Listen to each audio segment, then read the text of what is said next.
ಸರ್ಕಾರಿ ಶಾಲೆಗಳ ಅಭಿವೃದ್ಧಿಗಾಗಿ ಸರ್ಕಾರ ಕೋಟ್ಯಾಂತರ ರೂಪಾಯಿ ಅನುದಾನವನ್ನು ಮೀಸಲಿಡುತ್ತೆ. ಆದರೆ ಗಡಿ ಜಿಲ್ಲೆ ಬೀದರ್ನಲ್ಲಿ ಮಾತ್ರ ಇದು ತದ್ವಿರುದ್ಧ ಆಗಿರುವಂಥದ್ದು.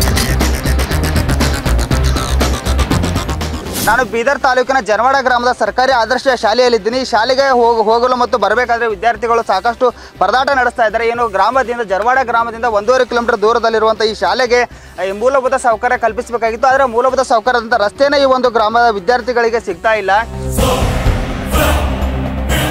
ಸುಮಾರು ಸರ್ಕಾರಿ ಶಾಲೆಗಳಲ್ಲಿ ಉತ್ತಮ ಶಿಕ್ಷಣ ಸಿಗುತ್ತೆ ಎನ್ನುವಂಥ ನಿಟ್ಟಿನಲ್ಲಿ ಏನು ವಿದ್ಯಾರ್ಥಿಗಳು ಪರೀಕ್ಷೆಯನ್ನು ಬರೆದು ಸರ್ಕಾರಿ ಆದರ್ಶ ವಿದ್ಯಾಲಯಕ್ಕೆ ನೇಮಕವಾಗ್ತಾರೆ, ಆಯ್ಕೆ ಆಗ್ತಾರೆ. ಆಯ್ಕೆಯಾದ ವಿದ್ಯಾರ್ಥಿಗಳಿಗೆ ಇಲ್ಲಿ ಮೂಲಭೂತ ಸೌಕರ್ಯ ಇಲ್ಲದೆ ಪರದಾಟ ನಡೆಸ್ತಾ ಇದ್ದಾರೆ ಅಂತಲೇ ಹೇಳ್ಬೋದು. ಜನವಾಡ ಗ್ರಾಮದಿಂದ 1.5 ಕಿಲೋಮೀಟರ್ ದೂರದಲ್ಲಿರುವಂಥ ಈ ಒಂದು ಆದರ್ಶ ವಿದ್ಯಾಲಯದಲ್ಲಿ ಸುಮಾರು 500ಕ್ಕೂ ಹೆಚ್ಚು ವಿದ್ಯಾರ್ಥಿಗಳು ವ್ಯಾಸಂಗ ಮಾಡ್ತಿದ್ದಾರೆ. 6ನೇ ತರಗತಿಯಿಂದ PUC ವರೆಗೂ ಇಲ್ಲಿ ಒಂದು ಶಿಕ್ಷಣ ಇರುವಂಥದ್ದು. ಎಲ್ಲ ವಿದ್ಯಾರ್ಥಿಗಳು ಕೂಡ ಸುಮಾರು 500 ವಿದ್ಯಾರ್ಥಿಗಳು ಕೂಡ ಹೋಗಬೇಕಾದ ಬರಬೇಕಾದ್ರೆ ಏನು ರಸ್ತೆ ಸಂಪರ್ಕ ಇಲ್ಲ.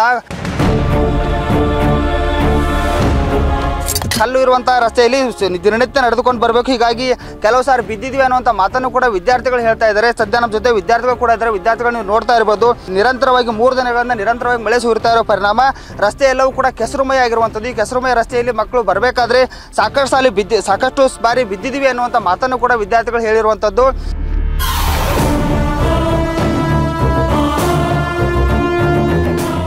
ಈ ಶಾಲೆ ಆರಂಭವಾಗಿ 7 ವರ್ಷ ಆಯಿತು. 7 ವರ್ಷದಿಂದ ಈ ಒಂದು ಶಾಲೆಗೆ ಮೂಲಭೂತ ಸೌಕರ್ಯ ಅಂತ ರಸ್ತೆಯನ್ನೇ ಕಲ್ಪಿಸ್ತಾ ಇರೋದು ದುರಂತ ಅಂತಾನೆ ಹೇಳ್ಬೋದು. ಮುಂಭಾಗದಲ್ಲಿ ಈ ರೀತಿಯ ಒಂದು ಕೆಸರುಮಯ ರಸ್ತೆ ಇರುವಂಥದ್ದು. ಮಕ್ಕಳು ಹೊರಗಡೆ ಬರಬೇಕಾದ್ರೂ ಕೂಡ ಜೀವ ಭಯದಲ್ಲೇ ಬರಬೇಕಾದಂಥ ವಾತಾವರಣ ನಿರ್ಮಾಣ ಆಗುತ್ತೆ. ಶಾಲೆಗೆ ಬರಬೇಕಾದ್ರೆ ಹೋಗಬೇಕಾದ್ರೆ ಶುಚಿತ್ವವಾದ ಬಟ್ಟೆಗಳನ್ನು ಹಾಕೊಂಡು ಬಂದಿರ್ತಾರೆ. ಆದರೆ ಈ ಕೆಸರುಮಯಲ್ಲಿ ಓಡಾಡಬೇಕಾದ್ರೆ ಬಟ್ಟೆ ಹೊಲಸಾಗುತ್ತೆ. ಕೆಲವೊಂದು ಸಾರಿ ಬಿದ್ದಿದ್ದೀವಿ ಅನ್ನುವಂಥ ಮಾತನ್ನು ಕೂಡ ವಿದ್ಯಾರ್ಥಿಗಳು ಹೇಳ್ತಾರೆ. ವಿದ್ಯಾರ್ಥಿಗಳನ್ನು ಕೂಡ ನಾನು ಮಾತಾಡಿಸ್ತೀನಿ.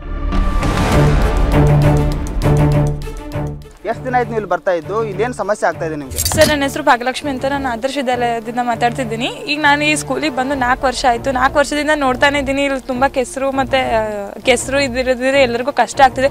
ಇನ್ನು ನಡ್ಕೊಂಡು ಬರೋರ್ಗಂತೂ ತುಂಬಾ ಕಷ್ಟ ಆಗ್ತಿದೆ. ಇಲ್ಲಿಂದ 1 ಕಿಲೋಮೀಟರ್ ದೂರ ಬಸ್ ಸ್ಟ್ಯಾಂಡ್ ಇದೆ. ಅಲ್ಲಿಂದ ಎಲ್ಲರೂ ನಡ್ಕೊಂಡು ಹೋಗಬೇಕು. ಅಲ್ಲಿಂದ ಈಗ ಮಳೆಗಾಲದಂತಲೂ ತುಂಬ ಕೆಸರಿದೆ. ಅದರಿಂದ ಶೂಸ್ ಕೂಡ ಬೇಗನೆ ಹರಿದು ಬಿಡುತ್ತೆ.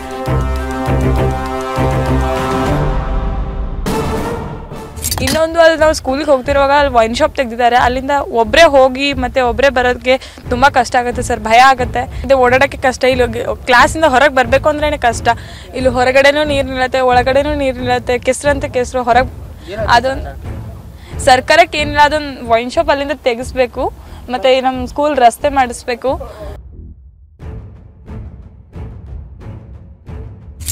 ವಿದ್ಯಾರ್ಥಿಗಳ ಮಾತು. ಇನ್ನು ಇಲ್ಲಿ ಶಿಕ್ಷಕರಿದ್ದಾರೆ, ಶಿಕ್ಷಕರನ್ನು ಕೂಡ ಮಾತಾಡ್ತೀನಿ. ಸರ್, ಇದು ರಸ್ತೆ ಎಷ್ಟು ವರ್ಷ ಇಲ್ಲಿ ಶಿಫ್ಟ್ ಆಗಿರೋದು?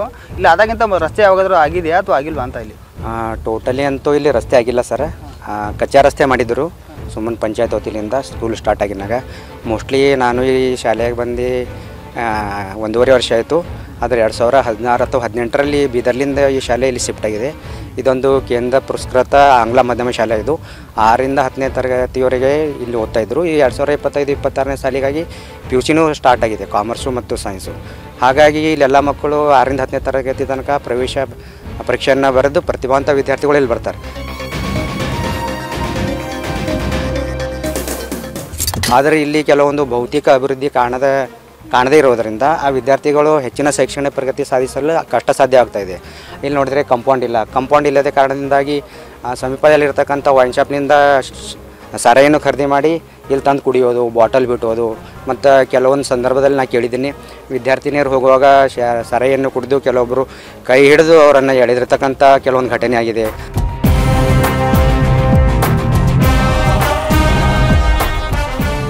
ಅಥವಾ ಶಾಲೆಯನ್ನು ಕುಡಿದು ಇಲ್ಲೆಲ್ಲ ಕಿಟಕಿಗಳು ಹೊಡೆದಿದ್ದಾರೆ, ಅಲ್ಲಿ ನೋಡ್ಬೋದು, ಹಿಂದ್ಗಡೆ ನೋಡ್ಬೋದು.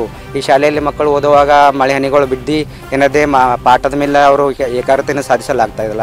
ಇಲ್ಲಿ ಒಟ್ಟಾರೆಯಾಗಿ ಇಲ್ಲಿ ರಸ್ತೆ ಆಗಬೇಕು, ಕಾಂಪೌಂಡ್ ಆಗಬೇಕು, ಮತ್ತು ಶಾಲೆಗೆ ಸುಣ್ಣ ಬಣ್ಣ ಆಗಬೇಕು, ಆಟದ ಅಂಕಣ ಆಗಬೇಕು ಸುಸಜ್ಜಿತವಾಗಿ. ಇಲ್ಲಿ ಮುಂದೆ ನೋಡಿದರೆ ಬರ್ತಾ ಇದ್ದರೆ ಯಾರ್ಯಾರು ನೋಡ್ರಿ ಇದು ಆದರ್ಶ ಶಾಲೆ ಅದ ಅಥವಾ ಮತ್ತು ಯಾವುದಾದ್ರೂ ಶಾಲೆ ಅದ ಅಂತ ಅನ್ಬೇಕು. ಆ್ಯಕ್ಚುಲಿ ಇದು ಕೇಂದ್ರ ಪುರಸ್ಕೃತ ಮಾದರಿ ಶಾಲೆ, ಇದು ಆದರ್ಶ ಶಾಲೆಯಾಗಿದ್ದು ಇದಕ್ಕೆ ಹಲವಾರು ಭೌತಿಕ ಅಭಿವೃದ್ಧಿಗಳನ್ನ ಕಾಣಬೇಕಾಗ್ಯದ.